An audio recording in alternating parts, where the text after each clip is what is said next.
Maya Angelou reminds us that every voice deserves to be heard, and the stories that we leave untold can weigh the heaviest. That's why we're here today, to bring those hidden stories to light and celebrate the women who speak them into existence. I'm Kimberly Kiner, host of the Invisible but Powerful Show, where women's voices take center stage in inspiring and transforming lives. In celebration of Women's Month, we're shining a special spotlight on women poets, each with a powerful story and a message to share. Don't forget to join in on our chat if you're watching this premiere live. Let's get started on the Invisible but Powerful Show.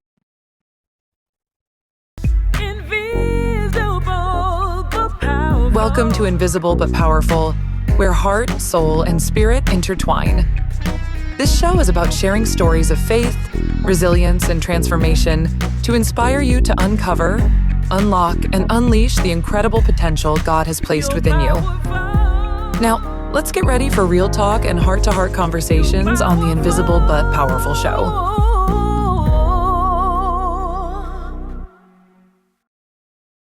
Hello, everyone, and welcome back to the Invisible but Powerful Show.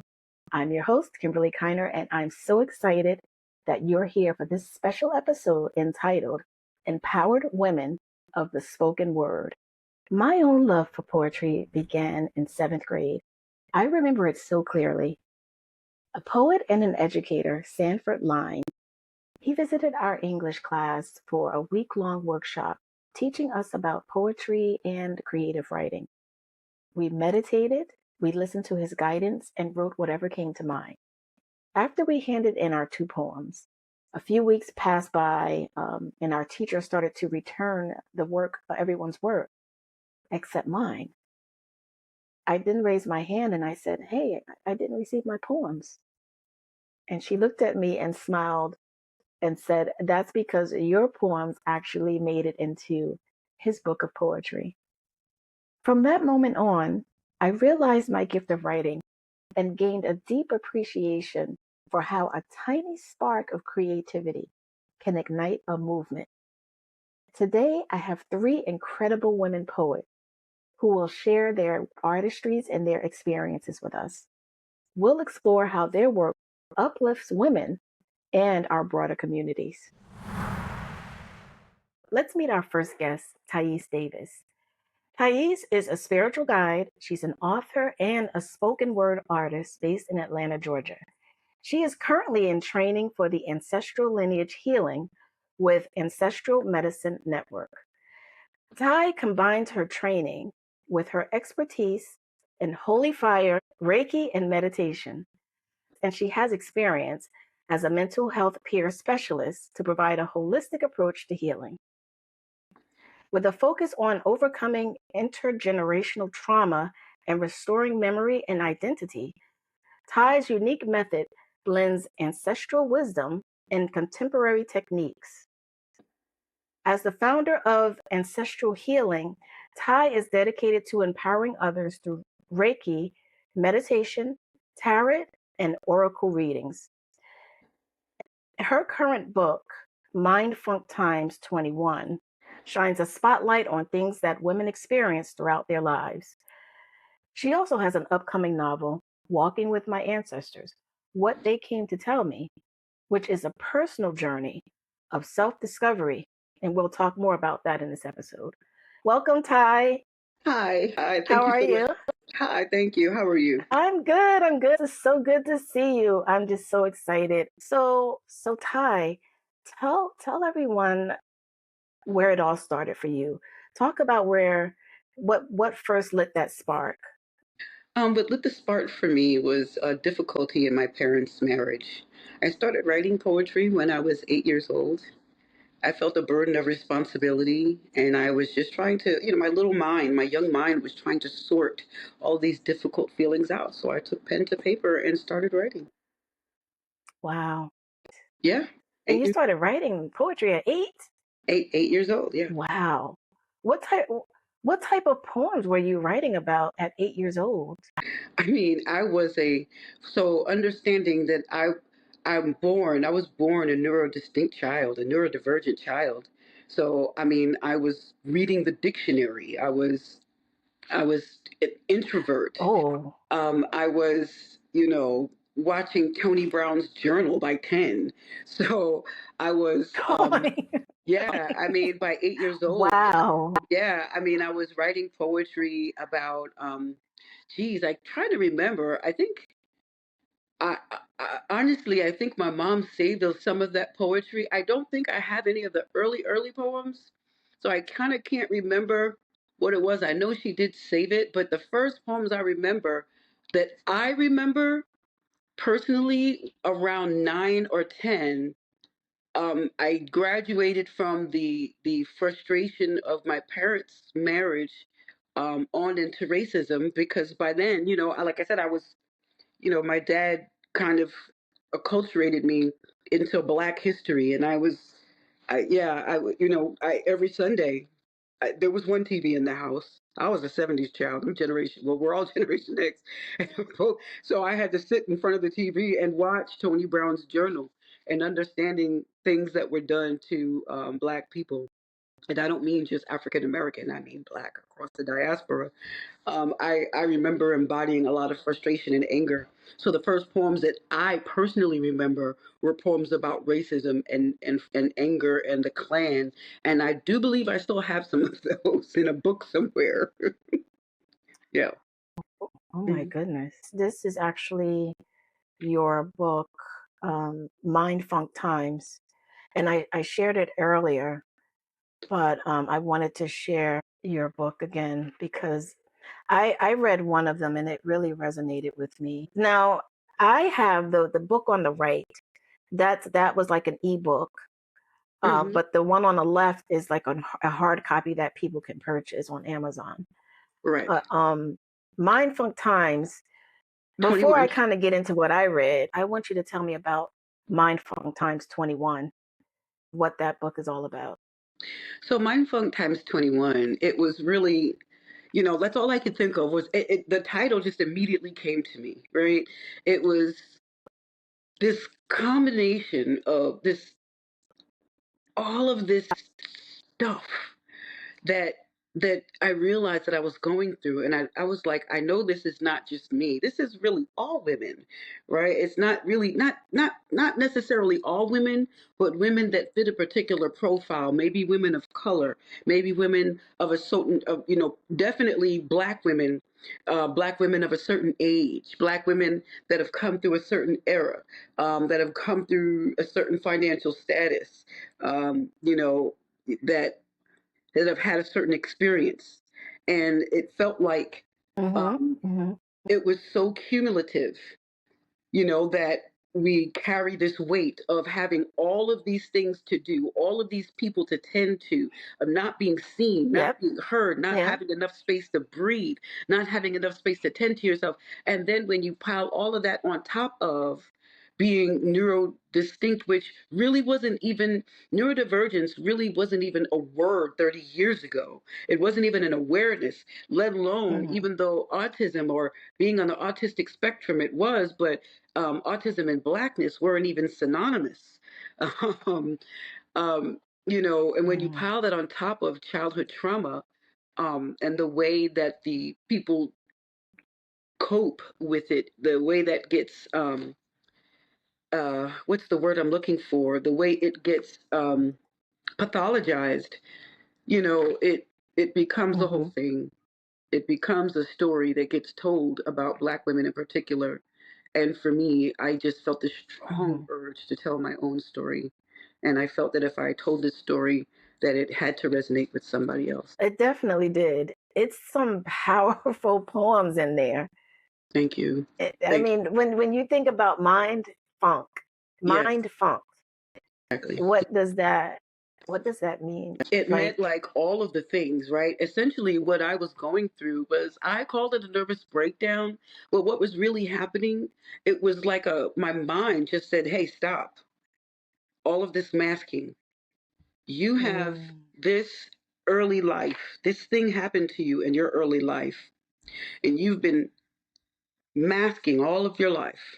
All you've been piling all of these responsibilities and all of these cares for all of these other people, and all of these resentments are building inside of you, and all of your body and your brain is giving you all of these messages in the form of heart arrhythmias, sicknesses, you know, your brain is getting overwhelmed and you're forgetting things, you know, throwing out information that you should remember but you can't. Your brain and body is giving you all of these signals and you're continuing to ignore it. So finally everything just shut down and said stop. And I consider that a nervous breakdown, but Wow. really it was my body, just my mind and body saying, I want you to stop and hear me, hear and see and pay attention to and acknowledge what happened to you. And that's really what happened.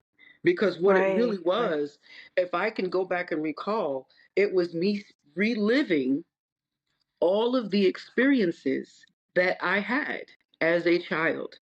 And when I described it, Mm-hmm. it was like somebody held my eyes open and played movies and forced me to see them. Oh, wow. And I didn't want to see them, but I had to. I had to see them, and I cried and cried and cried. Um, and even then, that wasn't everything. And that was the funk, the thing that I Mhm. had been running from for Right. 36, 37, 38 years. And everything ceased for me. My near six-figure career in IT, um, everything, you know, the Mm. whole life that I build inside the capitalistic structure, that all ceased. Everything that I knew ceased. And this Wow. whole new thing began to Right. emerge for me. It has been challenging, Mm. but what's unfolding is beautiful. It's new, um, and it's you know when you consider the lotus, the Eastern uh flower, the you know the lotus is 1,000 petals, and that's what it feels like. There's like 1,000 petals. The lotus is the symbol for the higher crown chakra, and it is literally the opening. So there's like Right. 1,000 things, 1,000 layers of opening and understanding and beauty, and wow. Wow. So as long as I live, there's always Mm. a light, an understanding, a growth, of this, of that. You know, it's always a layer that's uncovering something that's growing. Um, as powerful as I am, Wow. I always see myself as a babe in a new stage of something Mm. greater, if Mm. that makes sense. Now, Mm-hmm. yeah, Mm-hmm. yeah, it does. It does. I know that we're running on time, but I didn't want to leave without you sharing one of your poems from one of your pieces from your book, Mindful. Yeah. So the essence of all of it, the most important thing is forgiving and letting go, and that's the name of this poem. Bearing in mind that it started Okay. with childhood trauma, right? Woke up this Okay. morning, heart mangled in emotional mixtures. This time I can actually feel the knife pressed in my chest. You made me do it. You made me choose me and my seed over you, however long you have left to live. I finally learned what love is because I found it in myself. I don't hate you. If I allowed myself to do that, I'd be consumed with the toxic energy of 10,000 suns and the universe in flames. So I won't. Just know Mm. this is why I had to bring whatever was left of our relationship to an untimely end. I'm saving myself and my future. I wish you well. I hope the Creator has mercy on you, since I do realize that you were a victim too. Under pretense, you move like your shadow isn't there, but I see it, and they see it too, the women and the men. You were right about one thing. I am a warrior because you made me one. I survived your shadow. I guarded your story at my own expense. But I can't keep this one private because you'll do it again. So I send positive energy out into the universe to touch you, to heal you. I wish you peace. So not another life has to suffer, not even yours. The most important thing is that I woke up this morning, and that's what makes me a warrior every single day. Oh, beautiful. Thank you. Beautiful. It's beautiful, but it's emotional at the same time because as you're reading it, I'm like, is this talking about molestation here? Or is this talking about something like You know, when you talk about childhood trauma? it's talking about all the abuses. It can be, it's all the things, because it's for everybody who has experienced abuse inside of a relationship with someone they love and has had to let that go Mm-hmm. Yeah. for their own Wow. survival's sake. You know, a lot of us have had to do that Mm, in order to just move on and be. right. Well, it's important to let it go in love. Mm. And that's true. Very true.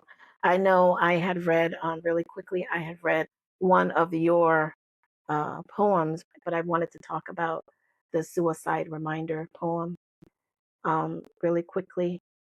Hmm. Yeah, But can I've you got it open whenever. before we wrap it up, because I want people to know where to find your books. So can you briefly talk about that suicide reminder poem? So there's a poem that I wrote. It's on page 48 in the book, Suicide Poem, My Self Reminder. Lots of times when it's something that's very foundational, people that have experienced childhood trauma, however it comes to you, lots of times suicidality is just a part of life. It does not mean that they will act out on it. But I wrote that poem to myself as a Yeah. reminder that you're okay. I'm okay, no matter what. Be strong. Be of good Mm-hmm. courage. That no matter what, I have a reason Mm, to be here. Just the fact of writing it down is an affirmation, a life affirmation, reminding yourself that you right. have a purpose. That's extremely important. Extremely important. Just giving yourself a purpose. Wow. Understanding that Right. is Right. foundational. Hmm. And that's very powerful. And that is It, very true. it is. And so Very I would true. just encourage everybody to just understand about ACEs, advanced childhood experiences. Just look up ACEs score, check what yours is. You don't have to share it with anybody. Do that. So where you can find Ty Davis's books, Mind Funk Times 21 is on Amazon. She is also on YouTube at When We Heal. She's on Instagram, When We Heal, and also I Am Rebel Queen. So if you want to reach out to her, feel free, and also just know that you can support her by buying her book Mind Funk Times 21. Now you do have another book coming out. Do you know when that one, Walking with My Ancestors, when will that be That book coming is a out? Do you work in have a progress. projected date? I do not have a projected date because this is actually a living work. I am actually doing ancestral lineage healing work on my lineages as we speak, and Okay. so I'm in need of getting back to Jamaica, getting my feet on my ancestral ground and performing libations and ritual, and there's some things I need to physically do before I can complete that book. Oh. So yeah. So it is live action, and so when those things are complete, Oh, wow. I will at least the first four lineages need to be healed before I complete that book, and those rituals need to be done. And so I would imagine probably 2026, but we'll see. The ancestors have the final say so, but I would imagine, and I hope they will work in Mm. conjunction with me. Gratitude for that. Oh, well, I'm looking forward to the release whenever it is, whenever it's ready. Just let us know, let me know, keep me posted, and I'll let everyone else know. Okay, will do. Awesome. But in the meantime, thank you so much for your time. I mean, I'm sure I will have you on again for another episode on another topic. But yeah, I thank you so much for your time. Thank you. Thank you so much for having me on. I appreciate you so much. Before we bring on our next poet, I want to tell you about my devotional book, Invisible but Powerful. If you've ever felt unseen but yearned for deeper encouragement and inspiration, this book is for you. Check out this promo. Have you ever felt like life's challenges have left you searching for hope? Invisible but Powerful isn't just a devotional. It's a lifeline for women navigating their toughest moments. Filled with heartfelt stories, scriptures, and reflections, this book is inspiring women to rediscover their strength and faith. It's time to uncover your inner strength, unlock your potential, and unleash a life filled with purpose. Scan the QR code now, or go to Amazon.com to purchase and begin your journey today. You don't have to face life's challenges alone. Let Invisible but Powerful guide you every step of the way. Welcome back to the Invisible but Powerful Show. I'm your host, Kimberly Kiner. We have our special Women's Month episode entitled Empowered Women of the Spoken Word. Our next guest is Nicole R. Brookins. Nicole is a native of Newark, New Jersey. She has been writing poetry as early as 9 years old and has continued to develop as a writer through the years. She has a unique and whimsical way of creating her different pieces of work, whether she writes through storytelling or ending with an unexpected twist. Nicole attended her freshman year at Morgan State University in Baltimore, Maryland. Later, she transferred and graduated from Clemson University in South Carolina with a Bachelor of Arts degree in secondary education in Spanish. She is not only a poet, writer, spoken word artist, and author of a book of poetry called Pieces of Me, she now adds to her list of credit a playwright. Also, Nicole has been a proud and active member of Sigma Gamma Rho Sorority Incorporated since April 14, 1997. She even wrote a poem about her induction into the sorority. Take a look at this clip.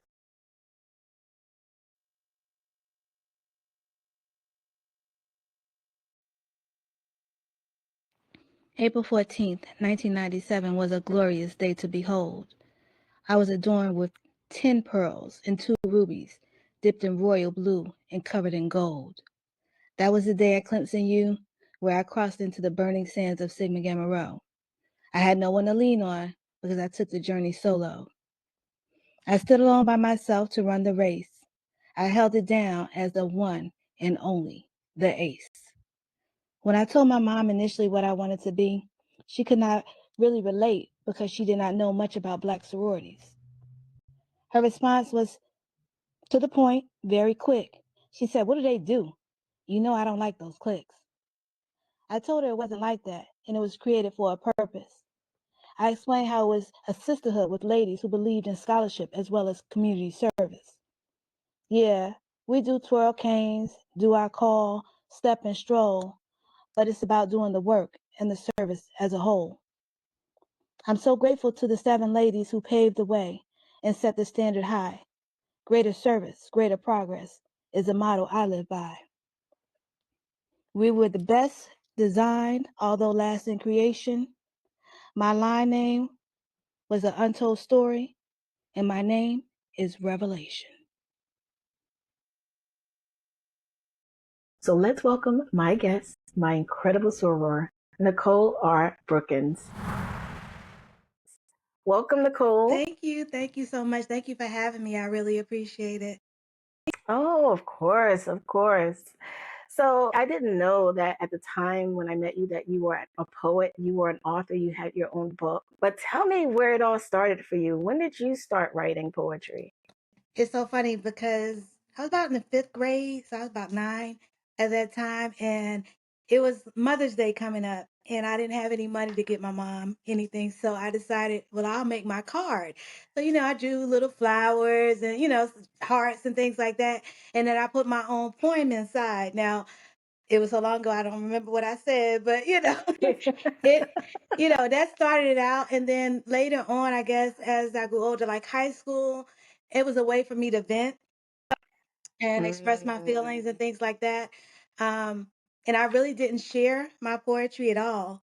'Cause I was just like, mm, I thought it was okay, nothing like outstanding and things like that. But when I was in college, one of my friends, I read him one of my poems, and he was like, "Yo, this is good." And I wound up being in a pageant. So I was like, "Well, I can sing, but I can't like sing." So, he's like, "Well, why don't you do one of your poems?" And that was the mm-hmm. first time I did my poem on a stage in front of all these people. So it was definitely an experience for me. So yeah. Mm, And then I just, kept on writing. And I always knew I wanted to do a book, but at that time, it wasn't as easy as it is now. Like, because I'm actually self-published. But, before then you used to have to find the editor and, publishers and all that other kind of good stuff, which was very costly. So, you know, it was it was definitely a long time in the making, but I'm so proud that I was able to do it. yeah, let me share your book. Now, tell me about this book, Pieces of Me. So I named it Pieces of Me because you get a little bit of everything. Some of it is actual fiction. So I tell people I just have a good imagination. But a lot of the things are things that I've gone through. So you Mm, might get some love poems, you might get I hate you poems, things like that. So over the course of time, I want to say it's about 20 years of poetry, honestly. wow. And it's funny because I look back at some of the ones that I wrote 20 years ago, and I know the math is not mathing because I don't look older than like about 25 or so, but um, but yeah, it's funny because I look back on it and I still like love certain pieces that I've written, and I'm like, okay, and I actually when I perform, I'll do certain ones. So yeah, I'm very proud of it, and also in my book I have like a short story which is actually true life and sometimes I guess you have to write things down because it's so hard to believe, all the stuff that you might have gone through and things like that. So, Yeah, yeah. yeah, yeah. So, were you ever journaling as well? Like, or you just wrote your poems outright? I journal, but it was inconsistent. Usually when I Mm, wrote, I was going through something or, in mm, love, things like that. I later on, I think when COVID hit in like 2020, I joined an online thing. So we were doing poetry online. And so that kind of tapped in a little bit more. And I usually am not the type of person that, will write to certain things, but it kind of pushed me a little bit more because it was like, okay, we'll write on this topic. And so, mm. I formulated a lot of poems that way too. So yeah. And I think I remember that one because I saw it on YouTube. It was called Is it the Poetry Corner? The Poetry Was Corner. that it? Yes. The On Poetry Facebook. Corner. Yeah. Oh, was Facebook or because I saw it on YouTube It's too. on Facebook. I think because the way they stream it, it's on YouTube and Facebook. Yeah. Ah, nice, nice. Yeah. So before I get into like the poem that I thought resonated with me the most, I wanted to get into your piece. What are your favorite, or I know all of the pieces are like your favorite, but are there any that were like either made you cry or made you laugh?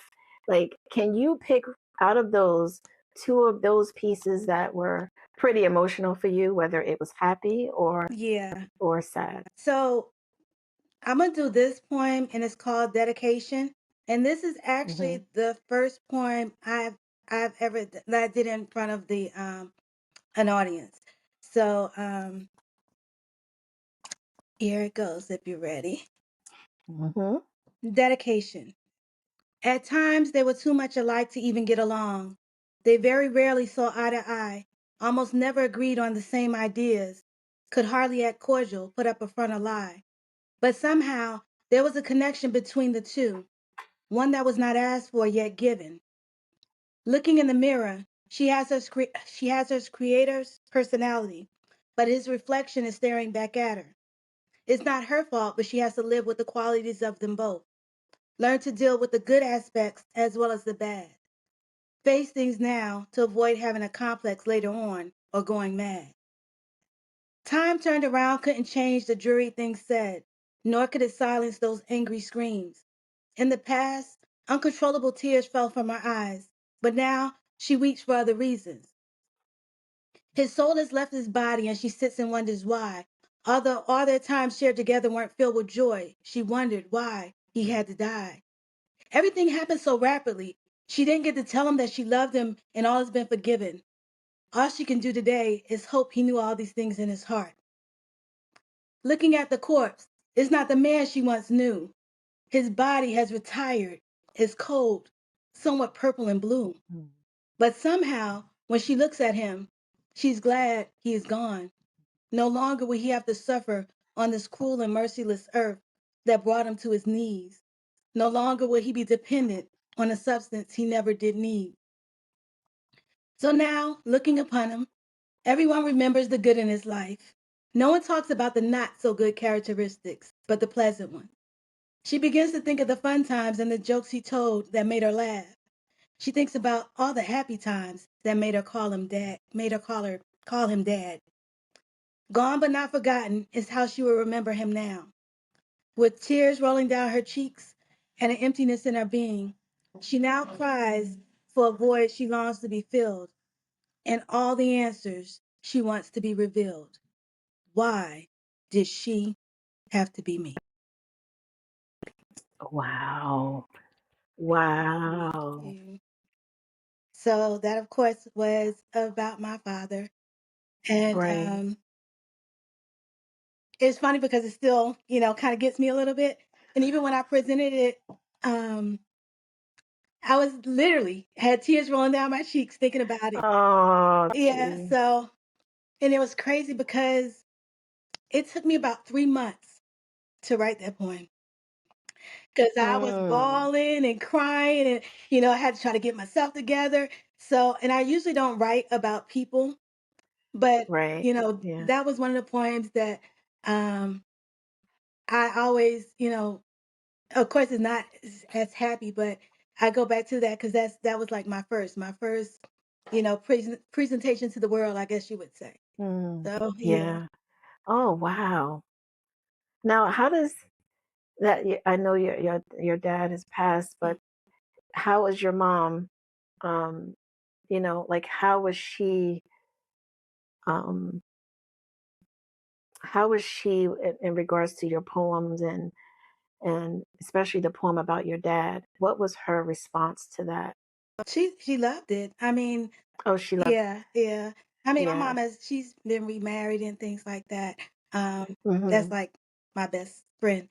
Yeah. So yeah, that's my heart. And it's funny because I'm so much like my mother, and it's funny because sometimes we'll wind up saying ending the same sentence and things like that, or sometimes, Oh, wow. yeah, and sometimes, like when I go shopping, if I get something, I'll get her the same thing because I know she's kind of like certain things, and it's funny because one time I went to her house and we were wearing the exact same outfit, so it was Oh, like, oh my you God, we're are really becoming a twins. mom. Yes. So, Yes. but, Oh my goodness. yeah, Wow. and like I said, I don't really write too many poems about people. I did also write one about my grandmother, and what was so odd Mm. about that, I did it in one night. Um, Mm. so that, and it's called "Missing You." And so the way, and I'm so particular about certain things, and a lot of my poems I don't memorize because like one little word will kind of throw me off, and I'm like, oh my goodness, and I'll get so flustered and stuff. But Right.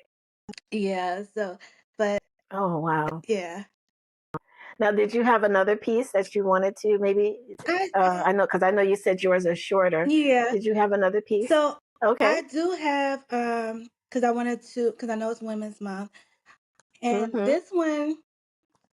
this one is called Woman. And I think sometimes you just need a little encouragement with all the things that are going on. So, Yes. Oh, absolutely. woman, you got this. You have it all under control. You are meant to soar. Now let everyone hear your mighty roar.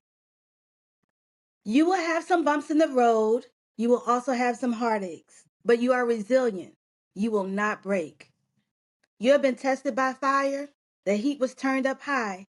You kept pressing. You refused to die. Pressure was applied and made greater. You wavered not. You kept climbing. Now you shine as bright as a diamond. Along your journey, you were left with scars. You never looked for pity. You stayed strong through it all. You smile because it reminds you of how powerful you are. Wow. Is that it? That's it. Oh, So, beautiful. I love that one. and I and I That one I that drew one is so empowering. and I drew a lot from a lot of the experiences that I've had. Yeah. Just briefly, because I've been through so much, and I always say to myself, I'm here for a reason. And my Oh yeah, and my absolutely. favorite saying, which I say all the time, is everything happens for a reason. Whether we like it or Mm, not, um, basically you learn from it and you can help others and things like that. And that was one of the reasons why I did write my book, because I felt like if at least one person gets what I'm saying, then I've done my mhm. job. And when I spoke in that poem about the scars, so I not too long after I graduated college, I got into a bad car accident. I was in a coma for about Yes. 10 days, and I had to Mm, stay in a hospital. I was in the hospital for like about 2 months, um, wow. recuperating and things like that. I was in one hospital, and my Mhm. mom, she had me transferred to another one because she was a nurse at the time, and just had to practice walking, writing. Even, now my voice is a little bit more pronounced, but you could barely hear me over a whisper. 'Cause I had to be Really? intubated when I was in coma and things like that. So they tried to take it Right. out, and I wasn't able to eat, so they had to put it back down. And they think that might have messed up my vocal cords. And then I get Mhm. people say, "Well, Mhm. why didn't you sue?" I'm telling you, God is Mm. such a blessing. I didn't pay one dime. When I tell you, Really? so I mean, it was thousands of dollars. They wrote it off. They Right. wrote it off. And What? then when she got me moved to another hospital, it was a doctor that she used to work with, and he took care of me. I didn't have to worry about any costs or anything like that. So I was like, no, Hmm. I'm fine. And it's funny because one time I actually had someone to see my scars, because I have scars on my arm for the glass and things like that. And she Yeah. said, you could get that, done over. You can remove that. I said, why? Is it bothering you? Your scars. It's my Right. reminder of what I've been through. So Right. yeah, but Wow. So the one that really resonated with me was your poem Appearances, because like I was telling you about, the conditions that are hidden within. People don't see it and they don't know what you're struggling with. Like for me, it's having a host of issues, one of them being polycystic ovarian syndrome, and they call it PCOS, where you have all these symptoms that people don't see you struggling with every day. And I think that resonated with me, and was that I'll poem. do that one. And it's strange because a lot of times people would tell me, say, well, you don't look like you're in pain. But Right, I honestly, I really don't know. I don't really remember too many days that I wasn't. It's just the intensity of the pain. Um, right, but I'm just like, why should I walk around like moping? Like that's not gonna help it. It's not gonna change the situation. Then you have people, right, oh, what's wrong with you? I don't like attention like that. So right, yeah. right, But right. I'm actually going to that right now. Okay. Appearances. She doesn't even look that sick, is what some people would say.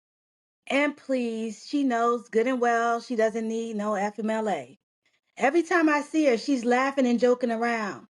If she's hurting so bad, why is she always smiling as big as a clown?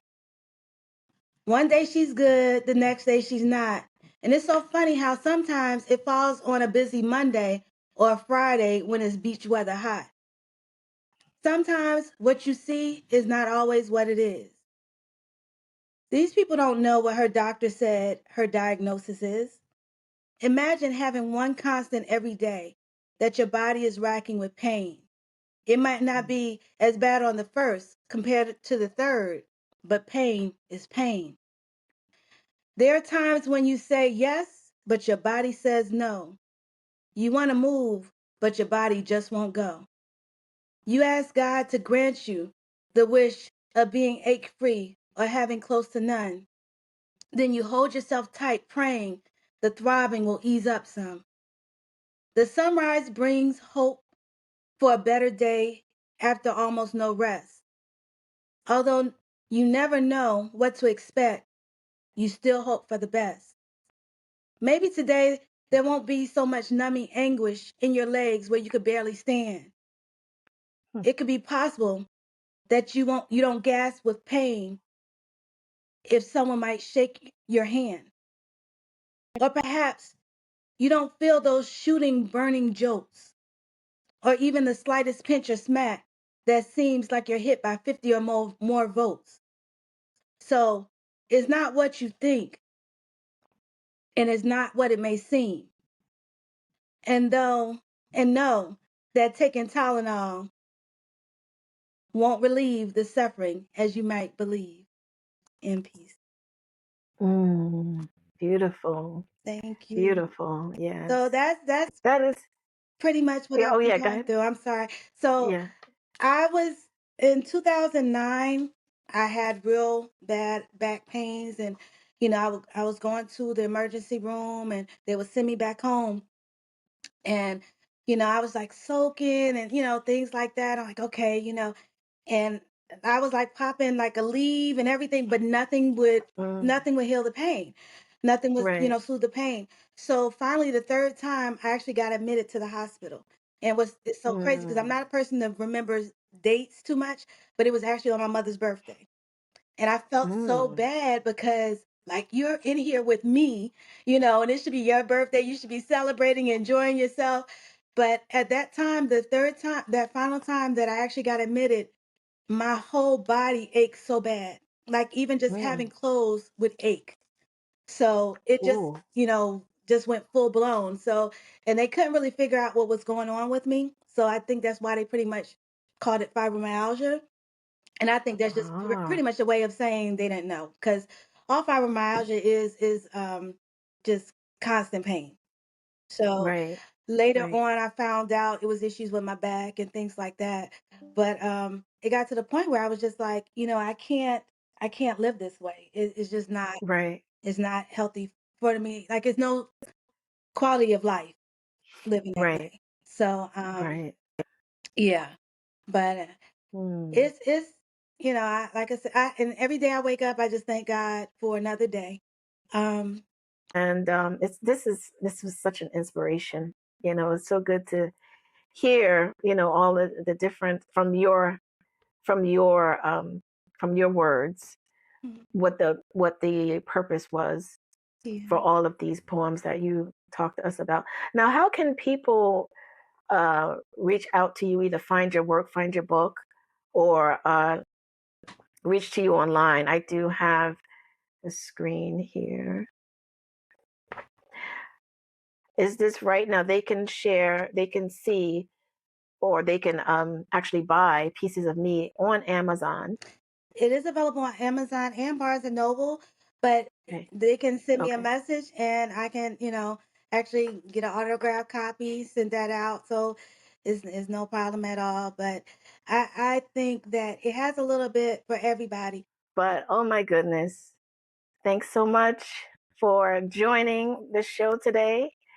So everyone can, if they want to buy your book, it's on Amazon, it's on Barnes and Noble.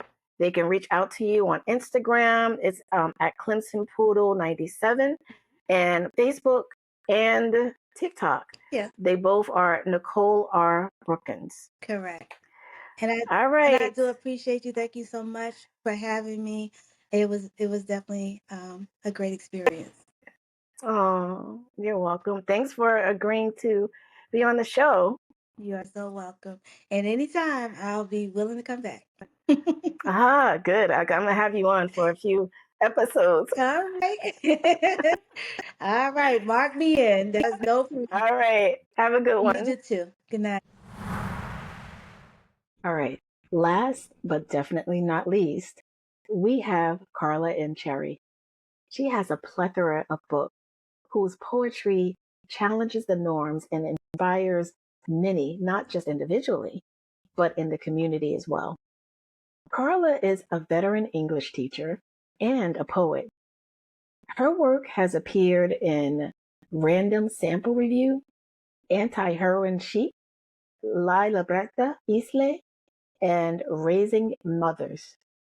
She authored 6 books of poetry: Gnat Feathers and Butterfly Wings, $30 and a Bowl of Soup, Honeysuckle Me, These Pearls Are Real, Stardust and Skin, and May He Bless My Name, and 3 chapbooks: Clap Your Hands and Stomp Your Feet, Sundays and Hot Buttered Rolls, A Granddaughter of Harlem Speak, and the newest one, Warmed by the Sun, Chilled by the Breeze. She holds a Master's of Fine Arts degree in creative writing from the City College of New York. So, with that said, let's welcome my special guest, Miss Carla Cherry. Hi, Carla. Hi, Kimberly. It's a pleasure Welcome to to the be here. show. Thank you. I have always been inspired by you because I went to one of your poetry readings. I think it was a show in 2017. It was you and Tanya Manning. You both were doing it together, Yeah. and I was like, "Oh my goodness, your book of poems." And we'll talk about that. But it was truly inspirational. Thank Now, what is it that sparked your writing for poet? Like, what is it that gave you that love of poetry or sparked you to write? Well, I always credit Nikki Giovanni. Mm, When I was a child, my father would take me to Harlem quite often, and we would go to Black Liberation Bookstore. And I was about 7 years old, and I was looking around at different book covers, and I happened to see Nikki Giovanni's book, Ego Tripping. And something about the book just called to me. And so I asked my father to buy it for me, and I've read that poem, Ego Tripping. And I just fell in love with it. And I was like, I want to do that. I want to write just like that poem. wow. Yeah, and so when I was in second grade, I put together my own little booklet of poems. They were pretty bad, but I was so proud of them. And throughout my life, I would sit down and write poems here and there when I was in the mood. And it wasn't until 2005 when I lost my father that I Mm, turned to poetry as a way to ease my sadness and depression and grief over losing my father. Um, right. at my father's funeral, my cousin Alice was there, and she had self-published a book of poetry called Up Close and Personal. And one day I was cleaning, and I happened to pick it up, and I started reading, and I was like, oh, this is really cool. I should write a book of poetry myself, and here we are. Wow. And how long have you been writing? Like you said you started in 7th grade, but when did you actually start writing books? Because like I said, the book that I think you've written books before $30, right? $30 in a bowl of soup. You had books before then? Yes. So, in I would say around 2007, I think that's when I got my first poem published. And Mm, it was at that point where I started to go through old notebooks and just start collecting poems. And I just started writing more until I had a collection of poems. And so the first book that I did is called Gnat Feathers and Butterfly Wings. So I um, self-published that through Wasteland Press. And that one came out in 2008. mm. I actually have a picture here of all of your books. All I could say is wow. You. And I have to credit my publisher, Tony Langhorn. He came up with the cover art Oh my goodness, for it's the books. beautiful. And yeah, he does just beautiful work.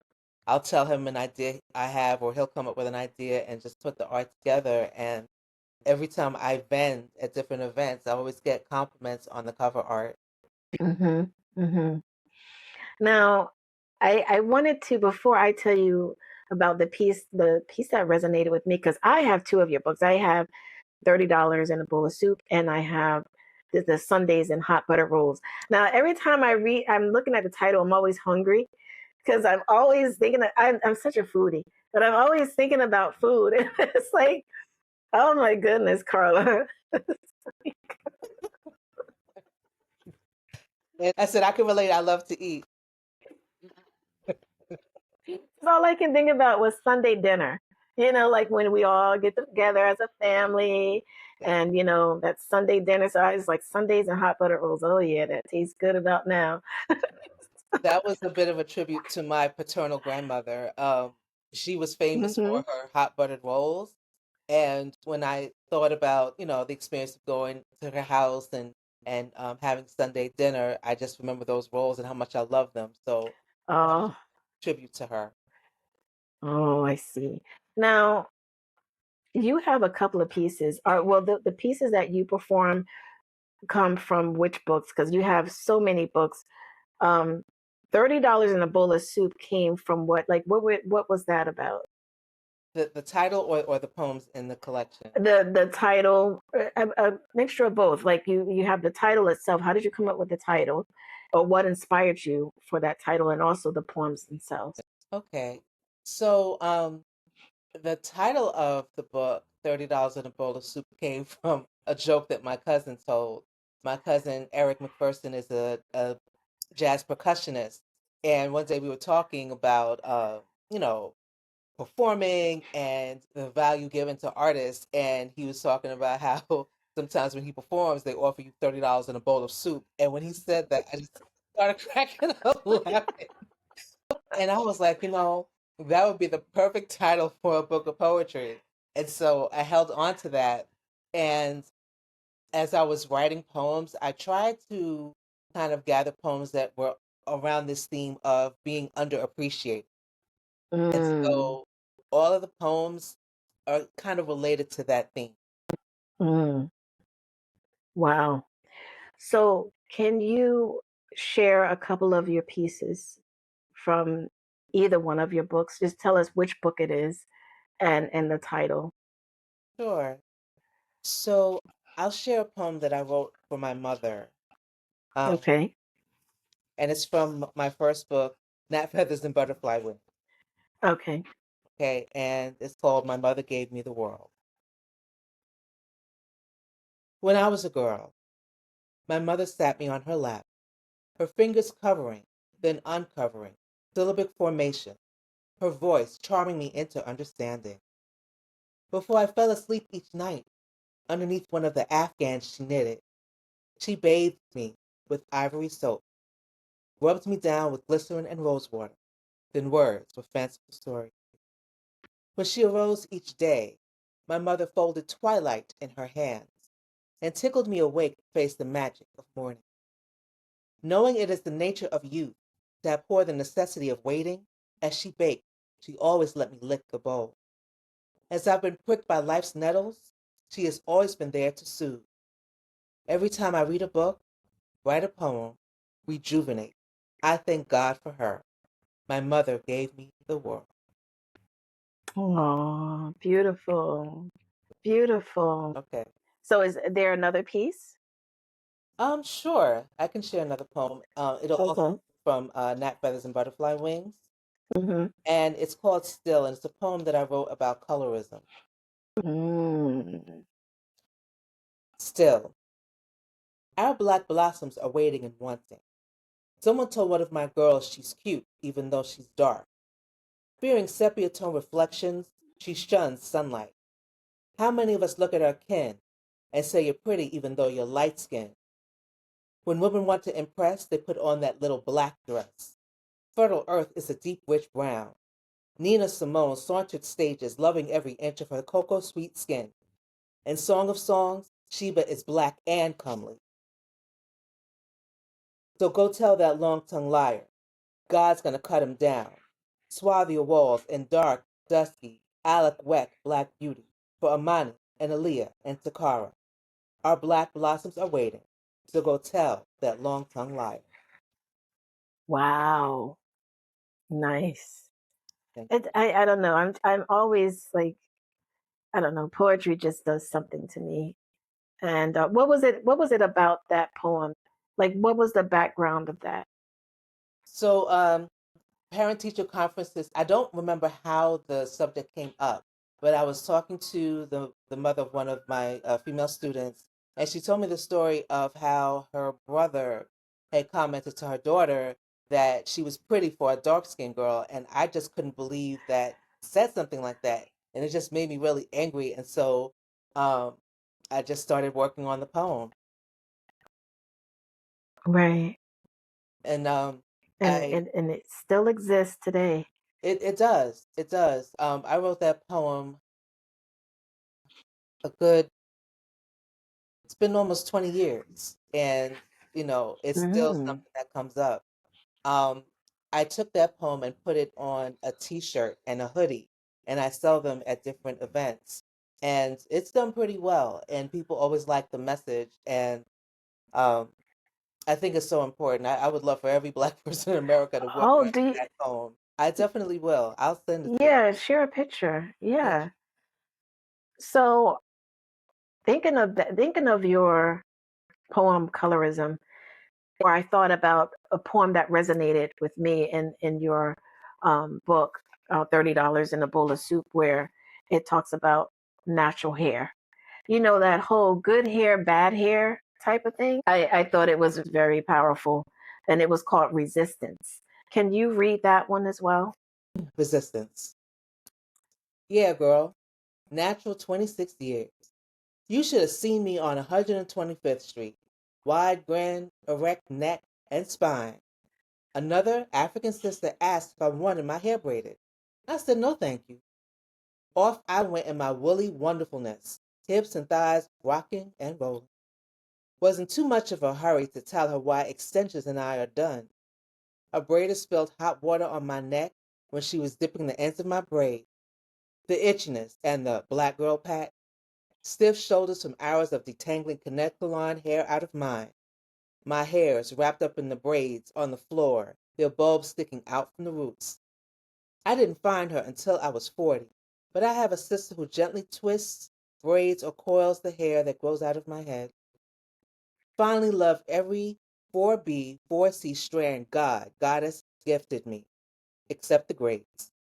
No matter how long, how often my hairdresser skillfully slathers henna, permanent black dye in my hair. One gray hair coarsely taunts me at one temple. Those color touch-up brushes that look like mascara wands kidnap my hair into their bristles. So every 6 or 8 weeks, there I am, black dye slathered in my hair so one gray hair can taunt me again from one temple. I hear there is color spray on the market, but it costs. When I am 60, no, 70, well, one day, gonna let this silver shimmer like the sterling earring, bangles, and ring I will wear to match. Ah, love that poem. Thank you. And this is And your hair looks cover. beautiful. Oh, that's the updated one. Yes. Oh, that's beautiful. Thank you. Yeah, I did see that on the website, but I was like, oh, she gave me the pictures of the whole of the collection of them, so I'll keep that one. But that was, yeah, I love that one. Your hair looks beautiful too. Thank you so much. It is I keep wondering if I growing. should cut it or not, but part of me wants to keep the length. Because Yeah, growing up, we always told ourselves if we had 4B4C hair, oh, our hair doesn't grow. doesn't grow. Yeah, yep, absolutely. So It I has. wanted to share where people can find your books. Okay, so if you want to buy any of Carla's books, they are on Amazon. They're also on Bronx Bound Books and also the Lit Bar.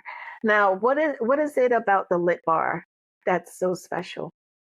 Well, what I love about the Lip Bar is that it's located in the Bronx, New York, and Hmm. it was started by an Afro-Latino woman named Noelle Santos. And I always encourage people to buy my books from Black-owned bookstores like the Lit Bar, Black Bronx Bound Books. I mean, Mm, Amazon is cool, but I really want to support Black-owned businesses and small businesses and woman-owned businesses. nice, nice. And also you have a website, carlacherryboxpoet1.com. And okay, you can talk about it. Sure. So the website is www.carlacherrybxpoet1.com. Is it BX? Yes, it's BX. I was looking, I was like, oh, wait, is it? Oh, I'm sorry. And is that is that the same for your Instagram too? Yes, BX? BX Poet. All right. So it's www.carlacherrybxpoet1. And what does BX mean? Is that a significance? BX for the Bronx. Oh, I just screwed that all up. All right.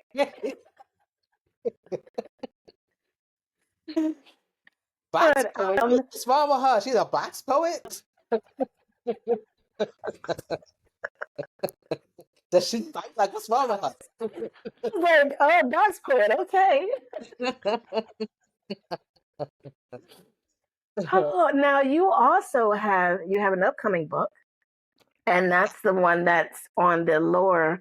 It's actually the one on top with the beautiful black woman. Yes, yes. So that is a chapbook called Warmed by the Sun, Chilled by the Breeze. And it was inspired by a micro residency I did with New York City Poets Afloat, where I got to spend time on several different vessels. And so the poems that are in that chapbook came from my um, time on these vessels, just sitting and taking in the atmosphere and just being Mm-hmm. inspired to write. Oh, nice, nice. And it's not out yet, but you have your book release date is coming up actually. Yes, I'm going to do, a small book release party on Saturday, April 5th. It's going to be from 2 to 3 p.m. at BGE Experience in Mount Vernon. The address is 29 Elm Avenue. And there's a wonderful Black-owned restaurant which is right next door.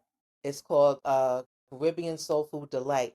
And so after the reading and the book signing, we're just gonna head on over next door, have some soul food, and just chill and just talk and laugh and spend some time together. So I'm looking Okay, forward. April 5th. Me and food. Okay, April 5th. Now you said it's what time? It starts at 2 o'clock. The actual Okay, reading is from 2 to 3, and 2 to then 3. after that, we're going to have some food and just hang. I'm excited. Okay, Okay. all right. I hope you can come. So, yes, yes, I will definitely try to make it and support. And now, is it just you doing poetry, or is it other poets as well? So it's going to be just me, but my publisher's daughter, Lachey, is learning the business of publishing, and so she is really excited to perform different poems, and she's a poet herself.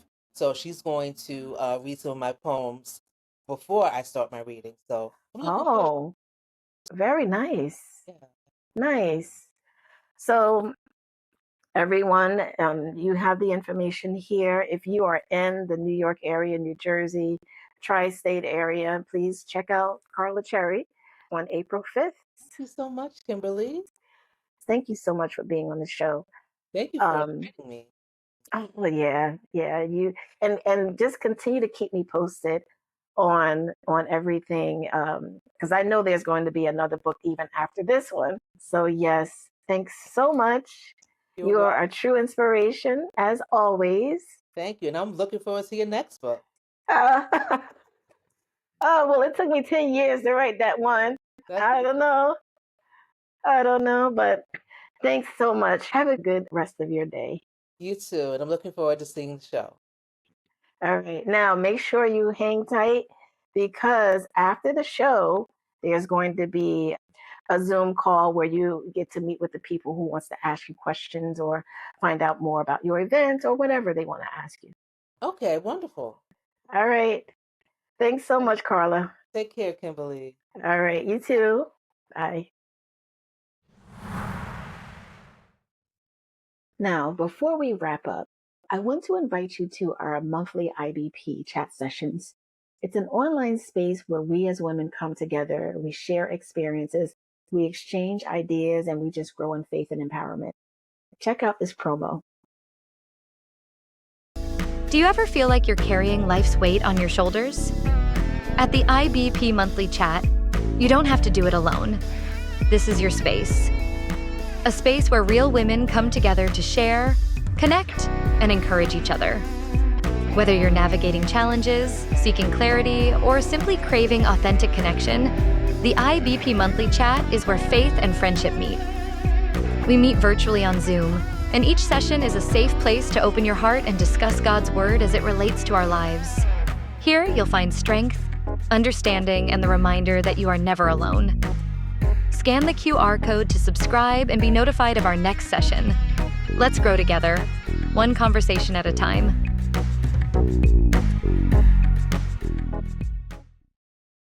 Welcome back to the Invisible but Powerful Show. As this episode comes to a close, I want to share a very special poem. Well, I call it a poem, but it's actually a message that was given to a woman who had a near-death experience. And she said that God had this message that he wanted everyone on earth to know. And he's also leading me to read this poem to you all.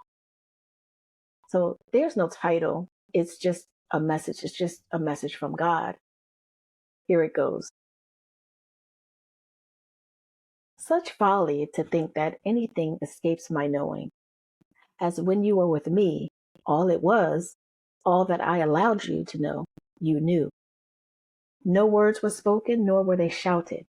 I whispered them into your spirit. I discreetly filled you with knowing. Knowing flowed into you as effortlessly as taking a breath. Is it not so? No truer words have ever been spoken or written. The great I am is in your core. The great I am is the light. Even when I am hidden, still I am. As my energy charged, sending me over each synapse in your brain, even those small fibers knew that I am. They rose and they fell to the rhythm I created, to the symphony I conducted, I composed. I consider it a tragic comedy of arrogance when man denies what the smallest innovation knows. Man think he or she acts and moves outside my knowledge. How could it be so? I say, I proclaim, he does not. His own fibers clutch themselves, laughing at the idea. I am the flower, the wind, the rain, the sinew, the marrow, the rock, the author, the maker, the touch that set in motion all that you see, all you know, and all that you do not see or know. I knit you. I put breath in you. I'm coded in every cell. Every nanosecond of time falls in step as I will it so. I am in you. I am all. Even when you perceive nothing, still I am there. As I tell you this, here and now, pressing my truth into your breast, your very heart presses it further in. And that's the end of that beautiful, poignant message. Poetry at its best doesn't just speak. It sings, it heals, it reminds us that we are far from invisible. I'm Kimberly Kiner, encouraging you to use your voice in every way. And as always, continue to be blessed and a blessing. Thank you for spending this time with us on the Invisible but Powerful Show. We'd love to connect with you beyond the show. Follow us on Facebook at Invisible but Powerful Ministries, on Instagram at IBP Ministries, and subscribe to our IBP Ministries YouTube channel for more inspiring content. Until next time, remember to uncover, unlock, and unleash the potential within you. Walk boldly in who and whose you are.